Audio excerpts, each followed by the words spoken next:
গল্প পাঠে দেবাশিস চ্যানেলে সবাইকে স্বাগত। আজকের নিবেদন নিস্তব্ধতার গল্প, কলমে সুপর্ণা ঝা। গল্পটি যদি ভালো লেগে থাকে ভিডিওটিতে একটি লাইক করে দেবেন ও চ্যানেলটি সাবস্ক্রাইব করে দেবেন। সাত সকালেই ফোনটা এলো প্রদীপবাবুর মোবাইলে। পাত্র দোয়েলকে নয়, কোয়েলকে পছন্দ করেছে। খুব তাড়াতাড়ি ওরা বিয়েটা সেরে ফেলতে চায়। প্রদীপবাবু সহ বাড়ি শুদ্ধ সকলেই হতবাক। আর সবচেয়ে অবাক হয়েছে কোয়েল। ও তো এখন বিয়েই করবে না ঠিক করেছিল। আরও পড়াশোনা করে আগে নিজের পায়ে দাঁড়িয়ে তারপর ভাবতো বিয়ের কথা। তাই তো নিশ্চিন্তে নিজের পড়াশোনার জগৎ নিয়েই ছিল। কিন্তু হঠাৎ করে যে কি হয়ে গেল। আর পাত্র তার সুন্দরী দিদিকে দেখতে এসে তার মতো খুব সাধারণ একটা মেয়েকে পছন্দ করে গেল। কোয়েলের মাথায় কিছুই ঢুকছে না। এদিকে মা বাবা খুব খুশি, হাতে যেন ওনারা সোনার চাঁদ পেয়েছেন। ওনাদের বড় মেয়ে দোয়েলকে দেখতে খুবই সুন্দরী, যদিও বড় বলা হলেও কয়েক মিনিটেরই বড়। কারণ দোয়েল কোয়েল প্রদীপবাবু আর প্রতিমা দেবীর যমজ কন্যা। ছোট থেকেই দোয়েল নিজেকে পরিপাটি করে সাজিয়ে রাখতে জানে। তাই তো মাল্টি ন্যাশনাল কোম্পানির এক্সিকিউটিভ অফিসার সুপাত্র প্রবাল বোস যখন দোয়েলকে দেখতে আসার কথা বলেছিল, তার আগে পার্লার থেকে সমস্ত রকম ট্রিটমেন্ট নিয়ে নিজেকে অপরূপা করে সাজিয়ে তুলেছিল দোয়েল। পাত্রপক্ষ তো দূরের কথা, ওর নিজের মা বাবারই চোখটা আটকে যাচ্ছিল বড় মেয়ের দিকে তাকিয়ে। ছেলের বাড়ির লোকজন আগেই মেয়েকে পছন্দ করে গেছিলেন। গতকাল শুধু ছেলে আর ওর এক ছোটবেলার বন্ধুর আসার কথা ছিল। লম্বা উচ্চতার দোয়েলের এক কোমর লম্বা স্ট্রেইট করা চুল, তাতে আবার হাইলাইট করা। ফর্সা টকটকে গায়ের রঙে আবার ফেসিয়ালের গ্লেজ। পায়ের নখ থেকে মাথার চুল সব কিছুতেই পরিপাটি যত্নের ছাপ। একটা হালকা কালারের শিফন শাড়ি আর হালকা গোল্ডেন জুয়েলারিতে অপূর্ব লাগছিল দোয়েলকে। সেই মেয়েকে নাকচ করে দিয়ে পাত্র পছন্দ করলো কিনা তাদের ছোট মেয়েকে। তাতে অবশ্য বাবা মা প্রথমে অবাক হলেও মনে মনে খুব খুশিই হয়েছেন ওনারা। সুন্দরী দোয়েলকে নিয়ে মা বাবার চিন্তা ছিল না। অপরদিকে তাদের ছোট মেয়ে একটু বেশি সাধারণ, শ্যামলা গায়ের রং, এলোমেলো একটু কোকড়া গোছের তার চুল। দোয়েলের মতো অত লম্বাও নয় সে। কোনো ড্রেসিং সেন্স নেই, যা পরে আরাম পায় তাই পরে। তাই তো গতকাল যখন বাড়িতে পাত্র আসবে বলে সব কিছুই পরিপাটি করে সাজানো হচ্ছিল, সবাই একটু আধটু সেজে গুজে পাত্রের সামনে হাজির হলো, তখন কোয়েল দিদির রিজেক্ট করা পুরনো গেঞ্জি আর ট্রাউজার পরেই ছিল। কিছুতেই তাকে ড্রেস চেঞ্জ করানো গেল না। উল্টে আরো হেসে মাকে বলল, আমাকে দেখতে আসছে নাকি যে আমি সেজে গুজে থাকবো? দিদিকে সাজাও। প্রতিমা দেবী মানে দোয়েল কোয়েলের মা আর কথা বাড়ান না, রান্নাঘরে চলে যান। কত কাজ জমেছিল সেখানে। পেছন পেছন কোয়েলও যায় মাকে হেল্প করতে। ওদের কথা বলার মাঝেই পাত্রপক্ষ চলে আসলে মা বাবা ঠাকুমা সবাই তাদের অভ্যর্থনায় ব্যস্ত হয়ে পড়ে।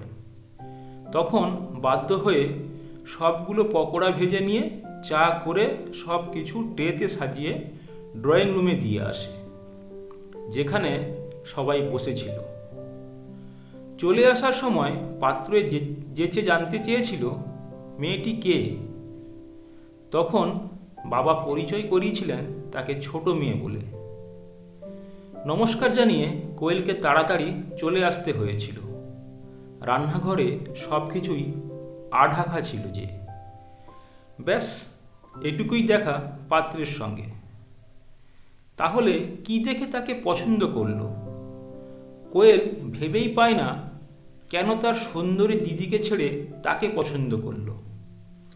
একবার ভাবে নাকচ করে দেবে, এখন বিয়ে করবে না এই কথা মা বাবাকে জানিয়ে দেবে, কিন্তু বলতে গিয়েও কিছুতেই বলতে পারে না সে। মা বাবার খুশি দেখে চুপ করে যায়।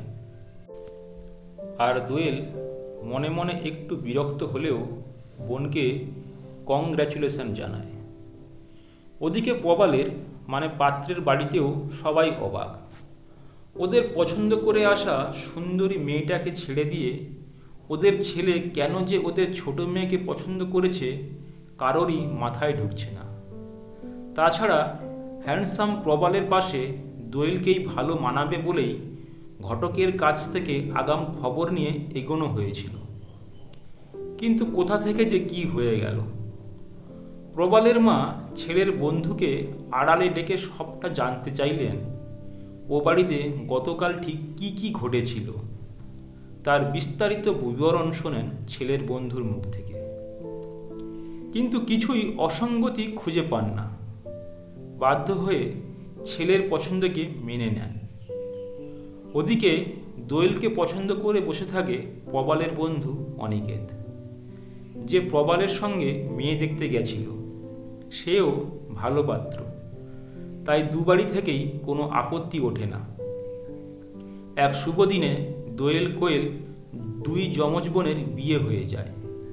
আসলে ঠাকুমার এমনই স্বাদ ছিল, ছোটবেলা থেকে দুই বোনকে একই পোশাক একই জুতো পরিয়ে মানুষ করা, তারপরও একই স্কুল কলেজে পড়াশোনা করানো।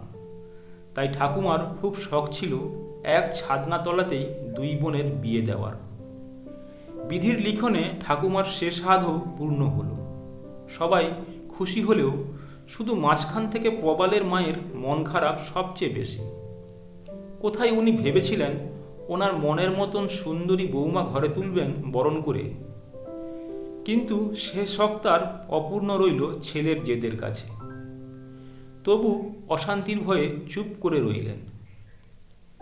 বিয়ের কয়েক মাস বাদে একটা রবিবারের সকালে অনিকেত প্রবালের বাড়িতে এসে তার কাছে দুঃখ করে বলল ওর বউয়ের নাকি খুব খরচের হাত, সবসময় সাজগোজ আর বাইরেই মন, রান্নাঘরে যেতেই চান না। এই নিয়ে বাড়িতে মায়ের সঙ্গে রোজ মনোমালিন্য, কি যে করবে ও বুঝতে পারছে না। তাই বন্ধুকাম শালীর বরের কাছে উপদেশ নিতে এসেছে। ঠিক সে সময়ই কোয়েল একটা ট্রেতে করে সাজিয়ে অনিকেতদের জন্য চা বিস্কুট নিয়ে ঘরে ঢুকল। দোয়েলকে নাকচ করে দিয়ে প্রবাল যেদিন বলেছিল ওর কোয়েলকে পছন্দ, তখন প্রবালকে বোকা ভেবেছিল অনিকেত।